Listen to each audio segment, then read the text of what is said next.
Antonio D'Amico, you are an absolute legend. Sup Punions, Chris Punking here, joining you with a response video to Pointy Hat's latest video about traveling rules. Normally, I criticize a lot, that's kinda what I do, but man, Pointy Hat just doesn't miss.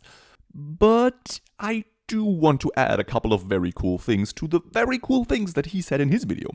So if you have not seen that video, there's a link at the top of the doobly-doo, and I will give you a 1-minute super short rundown of what he says. When running travel, don't use random encounter tables because they suck. Don't use hexes or traveling days to measure distance, instead use planned encounters to measure distance. Your destination is near, 1 encounter. It's far, 2 encounters. Very far, 3 encounters. Don't let these encounters be random, they should be tailor-made for your game. That way they don't feel like filler content. Then he provides you with an example of how this actually works at a game table. And this is where I want to make my first own point, that he kinda sorta also makes, but I want to draw attention to it and show you that he is a genius. Because his first encounter does something incredibly important.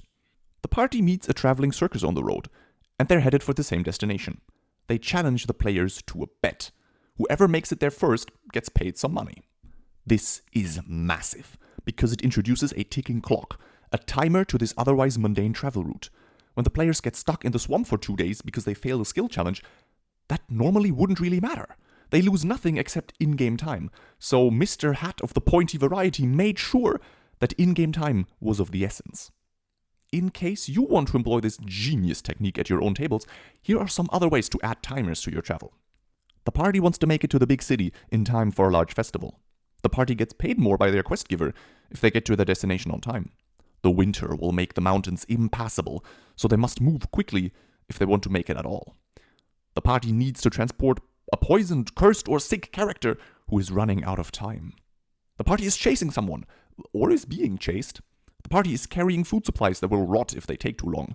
The party carries important news that they must deliver ASAP. If you have other ideas, please put them in the comments. I would love to see them. We all need different things for our games, and so maybe that'll help someone else out there. But this is where I leave what Pointy Hat does in his video, and I'm gonna add my own spinach to it. Another way to go about increasing the stakes of your travel is to only allow the party to rest at towns or other safe spaces. Suddenly, they must preserve their resources across encounters and longer stretches of time, where they must face up to 3 encounters without regaining their spell slots and HP, and that becomes much scarier. Consider running it sort of like the gritty realism rules, where camping out in the wild only counts as a short rest, but resting in an actual bed, that still counts as a long rest. But I want to go even further with my changes. Consider giving players multiple paths and then making them choose. Instead of making them go through the trip swamp, give them the option of taking a longer way around the swamp, which results in more encounters, but that are maybe potentially less dangerous. Here is how I would implement that on the map. Instead of 3 encounters through the swamp, the players can take the route south of the swamp where 4 encounters await them, but they will each be a little less dangerous. If you want to be a really cool next level DM, then you can even sprinkle some rumors about the different paths into your starting town, like, I hear a hag lives in the trip swamp, and she commands an army of evil spirits. I hear the bandits are camping on the road south of the swamp. They are attacking any carriages that pass through there. And they are just rumors. They don't have to be true. But they will make the choice your players get to make more meaningful, because it's not just left or right, swamp or road, but instead hag or bandits. And that's a much cooler choice. Here are the encounters that I would put on the road around the swamp, so you can use this at your table. The first encounter is an exploration encounter. A farmer whose farm is on the side of the road tells the players that his finest horse has run off and asks them to catch it in exchange for payment. The horse must not be harmed. Should the players agree, a skill challenge ensues.